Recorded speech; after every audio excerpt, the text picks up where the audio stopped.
The quote, "The suffrage campaign was no doubt to blame. It must have roused in men an extraordinary desire for self-assertion," is indicative of once women become empowered and demand rights, men feel threatened and need to assert their superiority in order to keep them in check.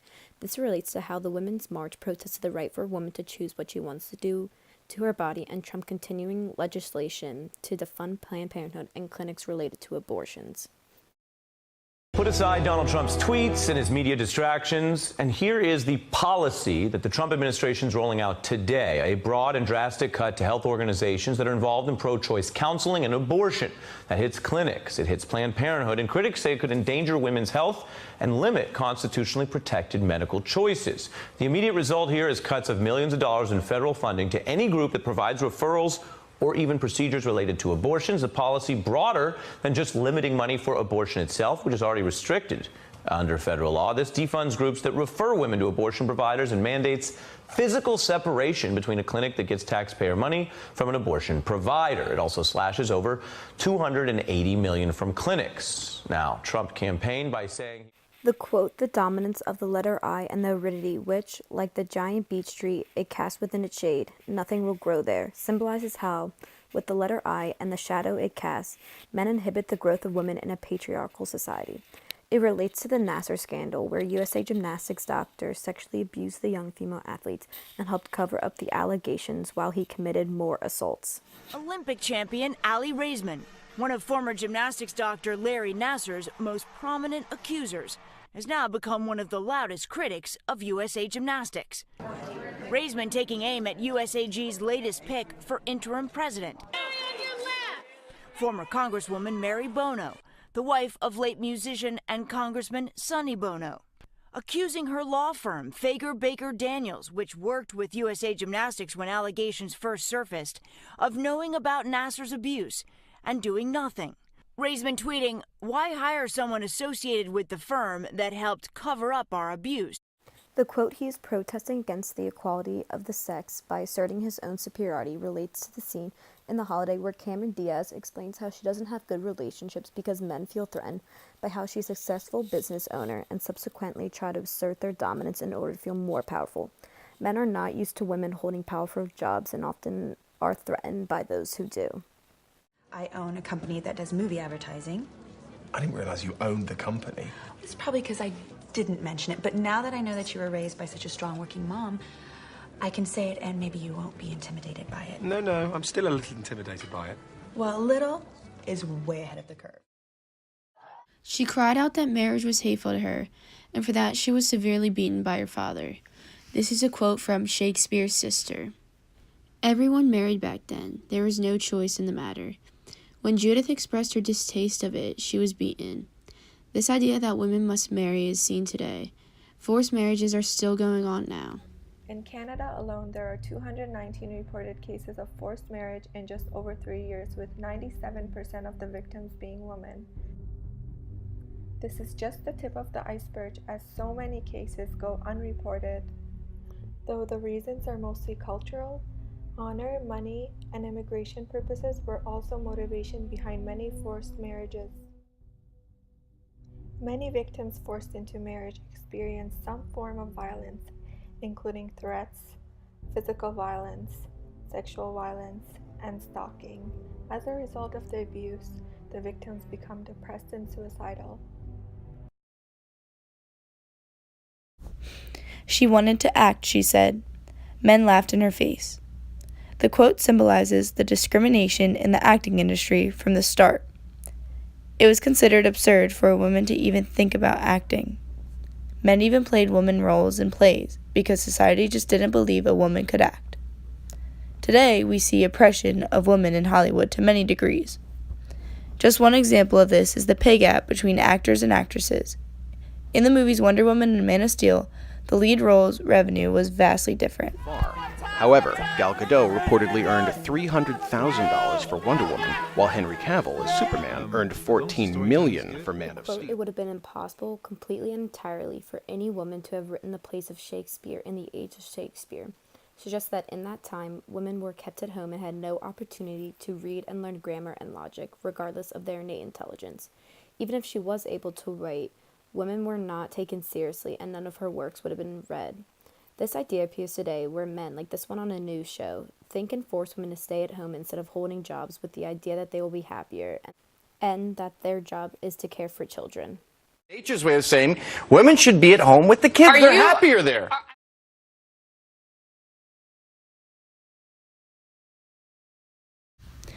But if men standing in the world could be toppled by an ill-advised choice of hat, English literature would be dramatically changed. In order for females' voices to be heard, they also need to be presentable. Society allows female success to only grow alongside female objectification. The most successful woman can be reduced to nothing but a poor outfit choice. The quote highlights the objectification of women that is not felt by their male counterparts. Men don't have to worry about their looks in order to become successful. In today's society, the media diminishes these women's accomplishments because of what they are wearing. My worst is, sorry to say, but Amber Riley. I picked her as best dressed last time, and the execution, the painted dress, it just did not look good. Worst of the worst. The Grammys' #1 fash hole is, give me your hand, sweetheart, George's Choice. Woo! No question. Amber Riley. The dress was painted. The show Fashion Police oppresses women's achievements and ridicules their outfits, while men can continue to wear what they desire.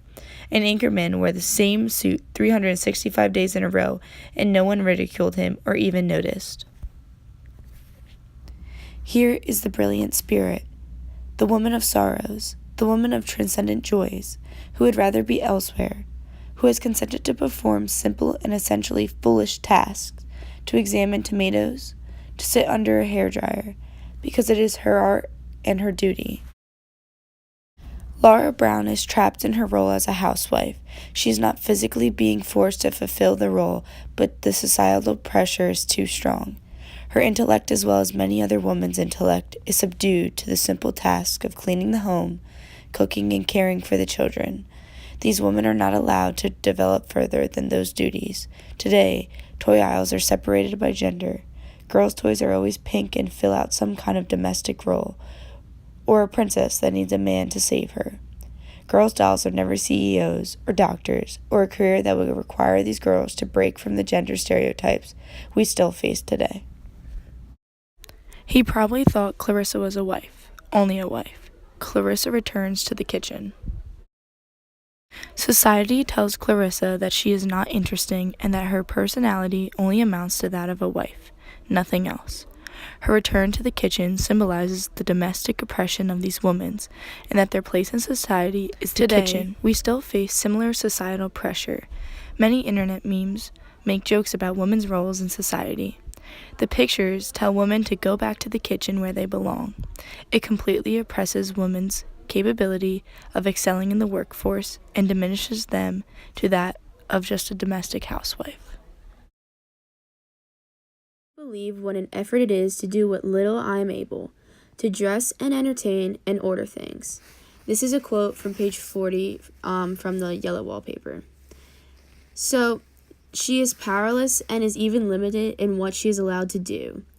Everything is decided for her by her husband, and the things that are permitted are the basic feminine tasks such as looking presentable, being a proper host, and tending to the house.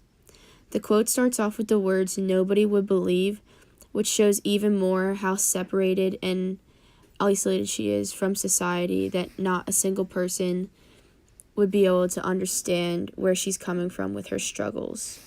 This relates to Jimmy Kimmel's video on wage gap where he interviews young children. And you can just see how the youngest generation sees women's work as dismissible. And at such a young age, they've already developed stereotypes on women's behavior and their expectations in society. Equal pay is an issue that could affect many generations of Americans. And since children are our future, according to the song anyway, I thought it would be a good idea to get their take on it. So we went out on the street and we asked kids to explain why they think women get paid less than men, and this is what they had to say. Why do you think women get paid less than men for the same jobs? Girls don't work as hard as the boys. What are they doing instead of working hard? Doing other stuff. Like what kind of other stuff? texting and running on the track. Why do you think that women get paid less than men? Maybe women aren't acting as they should. Maybe they're acting weird, so people think that they shouldn't be treated as fairly as men would be. How come the women make less money than men? Because probably some women in California don't really have jobs. Why do you think that women make less money than men? I think because they're very underrated, because they can do more, but people expect them to do less. What kind of more can they do? Well, a lot of people underestimate them, and they could do so much more. There's jobs that men can't do that women can. Like what? Like, they can be an actress if they want. And a man can't be an actress? Well, they can do whatever their heart tells them to do. Even when I go for a ride, if I turn my head suddenly and surprise it, there is that smell. This quote's from page 50 in the yellow wallpaper. This smell follows her even when she goes out, and the smell she's referring to is the reach of John's influence over her. His influence just is a presence that lingers even when he's not there, and she's still subjected to this oppression at all times. Wherever she goes, it stays with her. The lingering presence John has reminded me of the current issue of dress codes in schools today that are targeting girls. There are now rules that restrict what females wear just to stop boys from being distracted in schools. There's a new threat facing our society.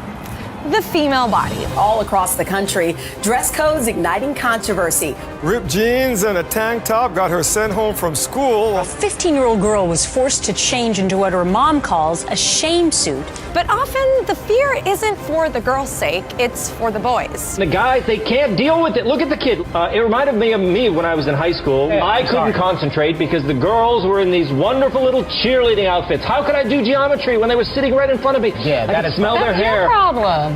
The concept is nothing new. Boys will be boys and girls need to conform to keep things under control. But what happens when young women start speaking up?